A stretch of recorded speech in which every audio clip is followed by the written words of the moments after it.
Assalamualaikum warahmatullahi wabarakatuh.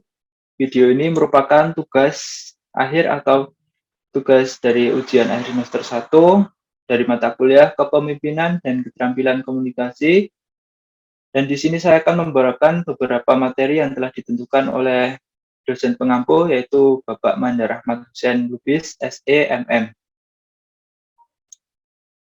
Dan berikut adalah timeline materi yang akan saya bawakan. Yang pertama, pengenalan diri saya. Kemudian materi yang kedua ada bahasa Python atau bahasa pemrograman Python. Kemudian yang ketiga ada materi tentang anti korupsi.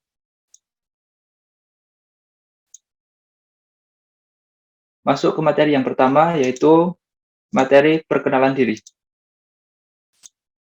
Biodata diri saya. Yang pertama, nama saya Alvan Rizky Juliano Azitya dari Prodi S1 Teknik Industri Angkatan 2021 dari Institut Teknologi Telkom Purwokerto. Dan saya berdomisili di Temanggung. Kemudian education, saya merupakan lulusan dari SMA Negeri 1 Canidoto dengan jurusan MIPA angkatan 2018 dan lulus pada tahun 2021. Saya berkuliah di ITTP, yaitu Institut Teknologi Telkom Purwokerto dengan prodi S1 Teknik Industri angkatan 2021. Kemudian yang ketiga yaitu experience. Selama saya bersekolah di SMA Negeri 1 Canidoto, saya pernah menjabat sebagai seksi bela negara pada tahun 2018-2019 di organisasi OSIS. Kemudian juara 2 lagam pencaksilat tingkat kabupaten. Kemudian ketua OSIS, ketua umum pada tahun 2019-2020. Kemudian menjabat sebagai sekretaris 1 Dewan Ambalan pada tahun 2020 sampai 2021. Kemudian menjadi anggota Purna Paskibraka Indonesia Kabupaten Temanggung pada tahun 2020 sampai sekarang. Kemudian yang keempat ada skills, soft skills dan hard skills yang saya punyai antara lain. Yang pertama soft skill, saya merupakan orang yang bertanggung jawab, jujur, teliti, tekun, dan dapat membaur dengan lingkungan dengan cepat, serta mempunyai time managerial dan finansial managerial yang baik. Kemudian hard skill yang saya punya yaitu mahir dalam menggunakan Microsoft Office Tools, Adobe Tools, dan CADD Tools, serta Corel Draw. Masuk ke materi yang kedua, yaitu bahasa pemrograman Python. Yang pertama ada pengertian Python. Python adalah bahasa pemrograman integratif yang dapat digunakan di berbagai platform dengan filosofi perancangan yang berfokus pada tingkat keterbacaan kode dan merupakan salah satu bahasa populer yang berkaitan dengan data science, machine learning, dan Internet of Things atau IoT. Kemudian yang kedua, yaitu ada keunggulan dari Python sendiri, yaitu bersifat integratif, juga banyak digunakan untuk prototyping, scripting, dalam penggunaan infrastruktur, hingga pembuatan website berskala besar. Dan kenapa Python menjadi bahasa pemrograman yang populer dan diminati oleh berbagai kalangan?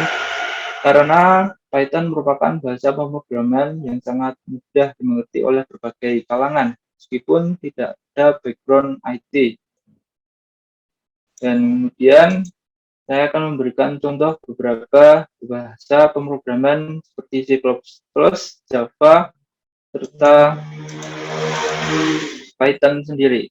Kita bisa lihat sendiri, terlihat C++ lebih rumit dibandingkan Python, kemudian Java juga terlihat sedikit rumit daripada Python, sedangkan Python hanya ringkas, hanya mengetik print, kemudian kurung, tanda petik, hello world, dan tanda petik, kurung tutup, dan tinggal kita running. Begitu simple dan mudah untuk digunakan. Kemudian kita lanjut ke sejarah Python. Python merupakan bahasa pemrograman yang ditemukan oleh seseorang yang bernama Guido van Rossum. Dia adalah programmer yang menguasai bahasa ABC dan modula plus, sebuah bahasa pemrograman interpreted yang dapat berpindah-pindah platform tanpa harus dikompil atau dikompil. Pada tahun 1989, Guido bertemu dengan Andrew S. Tenenbaum dari Vrije University Amsterdam yang meminta bantuannya untuk mendesain sebuah operating system amuba komputer. Kemudian akhirnya pada tahun 1994 bulan Januari dibuatlah Python versi 1.0 yang diberi nama Monty Python. Nama itu diambil dari sebuah nama sirkus yang terkenal pada saat itu. Kemudian versi yang selanjutnya yaitu versi Python 1.5 dibuat pada bulan Desember tahun 1997. Python versi 1.5 ini ditambahkan dengan keyword argumen dan complex number. Yang lanjut ke Python versi berikutnya yaitu Python 1.6. Dirilis pada bulan September tahun 2000. Pada license dimasukkan ke GPL Compatible License dan dirilis Python Distribution Utilities. Python versi berikutnya yaitu 2.0 dirilis pada bulan Oktober tahun 2000. Ini adalah salah satu rilisan yang sangat penting karena lisensinya di bawah Python Software Foundation License serta ditambahkan list comprehension dan garbage collection. Pada Python versi 2.0 ini juga muncul Python Enhancement Proposal atau PEP. Jadi semua yang ada di tambahan-tambahan akan dimasukkan ke PEP sebelum dimasukkan ke Python dan dieksekusi. Dan lanjut ke versi berikutnya yaitu Python 2.2. Dirilis pada bulan Desember 2001, di sini ditambahkan sebuah integrasi dengan bahasa C dan ditambahkan keyword class. Kemudian Python versi 2.5 dirilis pada September tahun 2000, hanya ditambahkan with statement saja. Kemudian lanjut ke Python versi 2.7. Dirilis pada Juli tahun 2010. Ini adalah rilisan versi terakhir dari Python 2.x karena ada keterbatasan tak improve dari bahasa Python di mana desainnya di luar dari ekspektasi saat penggunaan pada tahun 2010. Akan tetapi 2.7 mendapatkan support sampai dengan tahun 2020, tahun 2 tahun yang lalu, yang diinstal pada Linux dan Mac OS. Dan lanjut ke Python 3.0, dirilis pada Desember 2008, yang lebih dulu daripada 2.7 dengan bahasa yang dimulai dari awal agar expandable dan extensible, serta pada versi 3.0 ini sudah multi paradigm, jadi semuanya sudah diatur dan patch juga dibuat sedemikian rupa agar versi 2.7 dan 3.0 tetap kompatibel sampai 2020. Dia lanjut versi yang selanjutnya yaitu Python 3.1 dirilis pada Juni 2009. Di sini Python 3.1 muncul dengan versi yang ditambahkan format string dan order dictionary. Dan Python 3.2 dirilis pada Februari tahun 2011. Terdapat stable API agar include dari Python dengan model lainnya tidak langsung di versinya, akan tetapi pada versi belakangnya walaupun memakai modul yang sama. Yang versi 3.3 dirilis pada September tahun 2012, ditambahkan virtual environment agar dapat membuat suatu folder atau sandbox dalam suatu project di mana modulnya hanya satu saja. Kemudian juga ditambahkan implicit namespace, flexible string, Python launcher for Windows. Dan versi selanjutnya 3.4 dirilis pada Maret 2014. Pada versi ini PIP langsung terinstall tanpa harus menambahkan PIP secara terpisah atau harus menginstal sendiri, serta ditambahkan modul-modul lainnya. Kemudian versi Python 3.5 dirilis pada September 2015, ditambahkan coroutines untuk asinkronus dan juga ditambahkan matrix operator.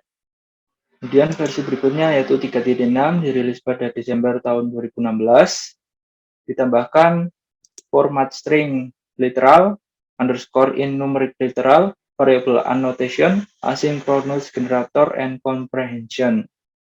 Kemudian versi selanjutnya yaitu 3.7 dirilis pada Juni tahun 2018. Pada versi ini, type annotation akan dilanjutkan pada Python 4.0. Dan versi berikutnya yaitu 3.8 dirilis pada Oktober tahun 2019. Ini adalah versi stabil yang digunakan oleh para programmer untuk mengolah suatu bahasa pemrograman yang terdapat sintaks titik sama dengan yang baru, positional only parameter, f-string, dan modul-modulnya juga diimprove. Nah, versi yang terakhir yaitu 3.9 dirilis pada bulan Oktober tahun 2020. Pada versi ini terdapat peringatan untuk versi 2.7 akan hilang pada versi 3.9. Akan tetapi ditambahkan dictionary, merge, dan update operator di mana kita dapat menyatukan dictionary. Apa saja yang dibutuhkan untuk belajar Python? Yang pertama, yang pastinya software Python, kemudian software pendukungnya yaitu ada IDE atau Integrated Development Environment, contohnya PyChart, dan yang kedua ada Interactive Python Shell, contohnya memakai IPython yang kemudian dijalankan di Spyder atau Jupyter Notebook. Dan yang ketiga yaitu text editor, contohnya Visual Studio Code. Dan materi yang terakhir, anti korupsi. Tindakan korupsi yang menyalahgunakan kewenangan dan merugikan keuangan negara masih menjadi persoalan yang tidak kunjung tuntas. Namun korupsi tidak hanya dilakukan oleh pejabat negara saja. Setiap orang bisa saja secara tidak sadar ataupun sadar sudah terlibat dalam tindak korupsi.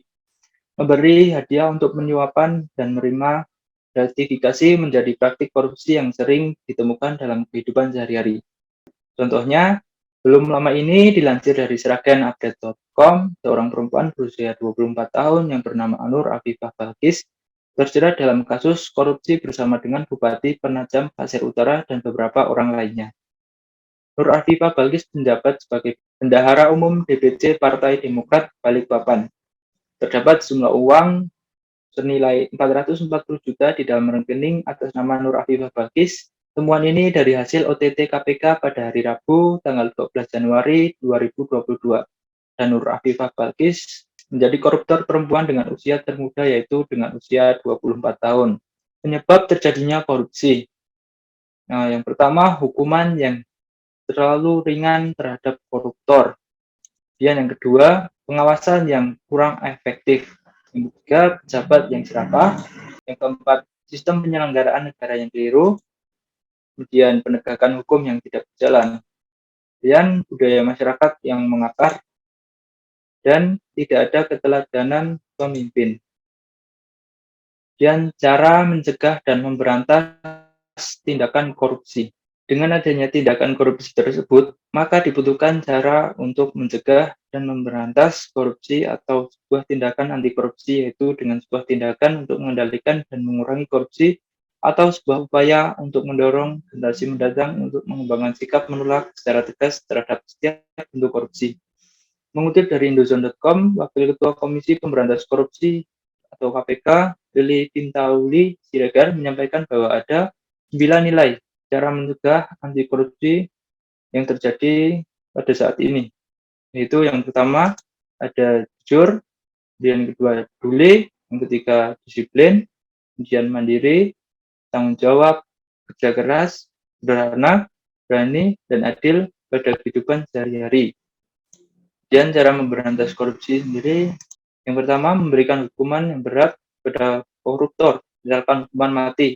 Kemudian yang kedua, memilih atau menjadi pemimpin yang berintegritas agar dapat mencegah orang-orang yang ingin berbuat korupsi. Dan yang ketiga, memanfaatkan teknologi untuk memantau setiap aktivitas sehingga dapat meminimalisir kesempatan untuk berbuat korupsi.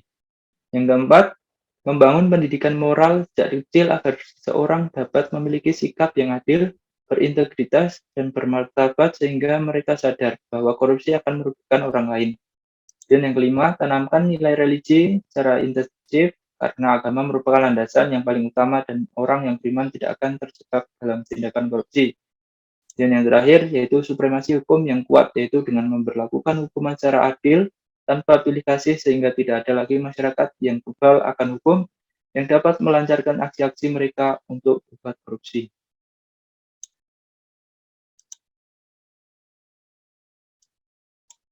Kemudian ini adalah daftar pustaka yang saya gunakan untuk membuat PPT ini. Yang pertama ada seragenupdate.com, indozone.com, dan kesterbuka.com. Sekian, terima kasih. Kurang lebihnya mohon maaf. Saya akhiri. Wassalamualaikum warahmatullahi wabarakatuh.